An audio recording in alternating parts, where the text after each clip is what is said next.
Професионализација или политизација, што се случува во македонските институции? Се зголемува бројот на случаи на разрешување на функционери од нивните работни места.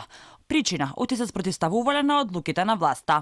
Последен случај е Ана Петровска, која беше разрешена од директорската функција во Државниот инспекторат за животна средина. Веќе не е директор, оти од партијата на Морачанин, така побарале. Председателката на Државната комисија за спречување корупција Ивановска за Алфа посочува дека политиката има силно влијание и во поставувањето и во разрешувањето на раководни лица. Од оние предмети што досега сме ги работеле, сме утврдиле дека за жал политичкото влијание е многу присутно во поставувањето и разрешувањето на директорите за сметка на квалитетните програми и постигнатите резултати.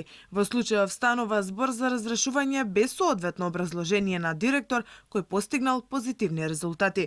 За жал имаме бројни примери на раководни лица кои постигнале негативни резултати и наместо да бидат разрешени, тие се именувани на раководна позиција во друга институција. Се прашувам, кој труд се вреднува во општеството и која порака се пренесува на овој начин? Кон што целиме? Која ни е целта? Да постигнеме или да не постигнеме резултати?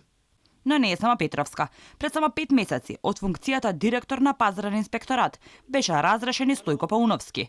Му ја одземаа функцијата, бидејќи не припати да вработи над 30 на лица по рамковен, како што бараше владата. Тој рече дека не може да ги преземе сите 32 вработени, туку само оние кои имаат соодветно образование, пошто премиерот му за закани за смена затоа што пркосел. И Петровска и Пауновски беа директори од чија работа граѓаните беа задоволни. Сепак останува отворено прашањето дали власта заради зачувување на мирот во куќата да разрешува професионалци само за да го задржи тенкото мнозинство.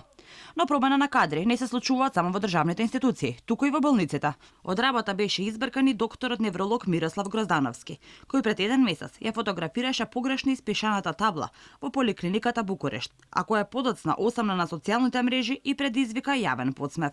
Граѓаните прашуваат дали се избркани од работа тие кои ја сгрешиле таблата или се бркаат од работа само оние кои јавно критикуваат. Предходно, закани за работното место трпеше и просветниот инспектор Ѓорги Илиевски, кој соопшти информации за унапредување во научни звања на сегашни владени функционери од радовите на ДУИ.